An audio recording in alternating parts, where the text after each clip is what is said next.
अस्सलाम वालेकुम नाज़रीन मोहतरम। आज का हमारा मौजू एस्मोडियस डीमन के बारे में है। आज हम इस डीमन की मालूमात लेंगे जिसका जिक्र हमें ज़माना कदीम की बहुत सी किताबों और मज़ाहिब में मिलता है। लेकिन इससे पहले मेरी नए आने वाले मेहमानों से गुजारिश है, हमारे चैनल मिस्टीरियस हिस्ट्री को ज़रूर सब्सक्राइब करें और साथ बेल आइकन के बटन को ज़रूर प्रेस करें ताकि आपको हमारी लेटेस्ट वीडियोस मिलती रहे। तो चलिए अपने मौजू का बाकायदा आगाज़ करते हैं। नाज़रीन गिरामी, पहले हम इसके बारे में और इसकी तारीख के बारे में चंद अहम पहलू देखते हैं।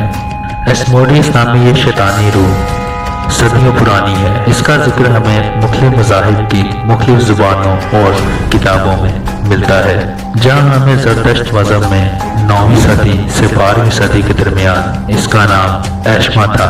लेकिन अगर कुछ दरमियानी दौर में आए तो इसका नाम एशाम और कशाम रखा गया और इस वक्त मौजूदा दौर में इसे कशम कहा जाता है। यहूदियत में इसको तौबीत की किताब में समुदाय बोला गया। क्रिश्चियनिटी में कैथोलिक बाइबल मुकद्दस में भी तौबीत की किताब में उर्दू तर्जमा के साथ इश्मुदाई और इंग्लिश में एस्मोडियस नाम इस्तेमाल हुआ। कहानी शुरू होती है द बुक ऑफ तौबीत। ये किताब 200 साल कबल अज़ मसीह लिखी गई, जहाँ से लोगों ने इस शैतानी रूह पर ज्यादा गौर करना शुरू किया। तौबीत की किताब यहूदियत में आई और ये ईसाई मजहब के कदीम फिरकों कैथोलिक और प्रोटेस्टेंट बाइबल में भी मौजूद है। ये किताब पुराने अहदनामा मतलब के मूसवी शरीयत में तोबिया के नाम से पाई जाती है। कैथोलिक बाइबल में तोबिया के बाब नंबर 3 और 8 आयत में इसका हमें शुमदाई के नाम से जिक्र मिलता है। और ये आयत कुछ ऐसे है, क्योंकि 7 आदमियों के साथ उसका ब्याह हुआ था और एक शैतान शमुदाई नामी ने उससे पहले कि उसके पास जाते उन्हें फील फूल हिलाक कर देता था। बात शुरू होती है जब राफेल नामी फरिश्ते ने तौबीत से कहा कि तू राहुल नामी शख्स के पास जा जो कि मादियों के शहर अजीज में रहता है और उसकी एक बेटी है जिसका नाम सारा है, तो उसका हाथ मांग और उससे ब्याह कर दे।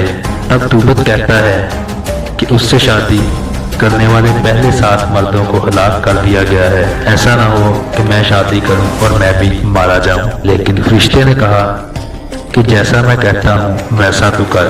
तौबीत ने वैसा ही किया और शहर अजीज की तरफ रवाना हो गया।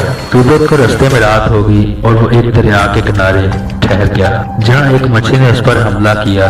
तब फिर से वो फरिश्ता आया और उसने कहा कि तू इस मछली को जबड़ों से पकड़कर बाहर निकाल ले और उसका दिल, पित्ता और जिगर अपने पास रख ले और तू शादी के 3 दिन बाद जिगर को जला देना। ताहम तौबीत ऐसा ही किया। फरिश्ते ने कहा तू सारा से शादी करेगा और 3 दिन इबादत ही करना और कुछ मत करना। तौबीत ने फरिश्ते के कहने पर वैसा ही किया। तौबीत सारा के बाप के पास गया और उससे सारा का रिश्ता मांगा, लेकिन सारा के बाप ने इनकार कर दिया। राहुल ने कहा कि इसके साथ शादी करने वाले पहले 7 मर्द मर चुके हैं, मैं तुम्हें इसकी इजाजत नहीं देता कि तुम इसके साथ शादी करो। लेकिन तौबीत ने मजीद जिद की और राहुल मान गया। तौबीत सायरा को लेकर वापस चला गया और उसने 3 रातें दुआ की और चौथे दिन उसने जिगर को अपनी थैली से निकाला और इन गारों पर रख दिया और उसके धुएं से शमुदाई शैतान बुखला गया। तब राफील फरिश्ते ने उस शैतान को पकड़ा और मिस्र एरिया के बियाबानों में उसे बांध दिया। कैथोलिक बाइबल में एस्मोडियस का जिक्र हमें यहीं तक मिलता है। चूँकि एस्मोडियस की कहानी बहुत पुरानी है और इसकी बाकी कहानियां हमें दूसरी किताबों जैसे यहूदियों की तालमूद, द लेजर की ऑफ सोलोमन, डिक्शनरी फनल वगैरह से मिलती है। तालमूद में हमें इसका जिक्र हैकल सुलेमानी बनने में मिलता है, जहाँ कहा जाता है कि सुलेमान नबी ने हैकल बनाने के लिए हैकल बनाते वक्त एस्मोडियस और इसके लश्करों का इस्तेमाल किया था। और इस किताब में लिलिथ और एस्मोडियस के बारे में बताया गया है कि लिलिथ और एस्मोडियस ने मिलकर शैतानों को पैदा किया और एस्मोडियस आसमान से गिरे हुए फरिश्तों में से एक है। इसमें यह बताया जाता है कि एस्मोडियस जिन्नस्तान के शहजादों में से एक है, जहाँ शैतानों की दर्जाबंदी भी की गई है और इन शहजादों की दर्जा मोहल्लक गुनाहों में से हर किसी को हर गुनाह की नुमाइंदगी करने के लिए दर्जा दिया गया है।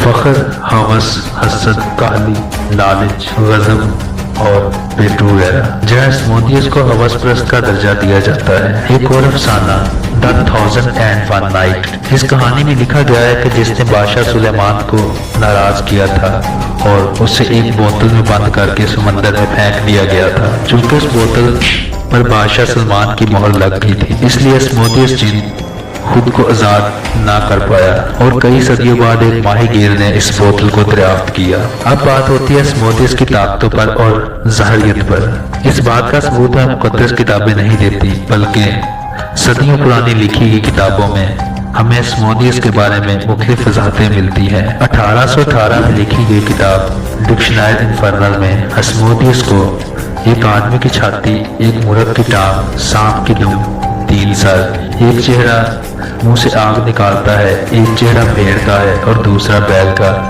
जबकि दरमियानी चेहरा आदमी जैसा है। द लेजर की ऑफ सोलोमन की। इस किताब के पहले हिस्से क्वेटिया में 72 शैतानी रूहों का जिक्र है, जहां एस्मोडियस 32 नंबर पर है। इसमें ऐसा लिखा गया है कि इसके पास सोने की मोहर है, वो मजबूत, ताकतवर और 3 सरों के साथ जाहिर होता है। पहला बैल की तरह, दूसरा आदमी की तरह और तीसरा मेंढे की तरह है। सांप की दुम है और इसके मुंह से शोले निकलते हैं। इसके अलावा वो एक जहन्नम के ड्रैगन पर बैठता है और वो रूहों के 72 लश्करों पर हुकूमत करता है। इस किरदार का पहलू अगर हम तालमुदी अफसानों के तौर पर देखें तो ये महज एक झूठी कहानियां हो सकती हैं, जिन्हें नहायत नफासत से इस तरह पेश किया गया कि पढ़ने और सुनने वाले उलझ कर रह जाएं। अगर आपने कभी नावल पढ़ा हो तो आप इस बात को समझ सकते हैं कि मुसन्निफीन लफ्जों के तालमेल से एक ख्याली किरदार को हमारे जहन में सच पर मबनी कर देते हैं। सोचने की बात यह है, गर्चे हमें मुकद्दस किताबों में सिर्फ इनका जिक्र ही मिलता है, तो बाकी की कहानी कहाँ से मिलती है? और अगर हम इन किताबों का मुआयना भी करें जिनमें इन शैतानी रूहों को बुलाने की सारी रसूमात इतनी बारीकी से दी गई है कि गुमान होता है कि इनको लिखने वालों ने किस तरह के मुशाहदात या तजुर्बात किए होंगे, लेकिन हमारा मुआयना ये कहता है इन किताबों को लिखने वाले भी जरूर बहुत बड़े जादूगर होंगे, या तो फिर आज से हजारों या लाखों साल पुराने मंत्र अभी तक रवा दवा हैं। आपके इस बारे में क्या राय है? कमेंट में अपनी राय जरूर दीजिए। इसी के साथ ही हमारा आज का मौजू इख्तिताम पजीर होता है। मुझे दीजिए इजाजत। अल्लाह निगहबान।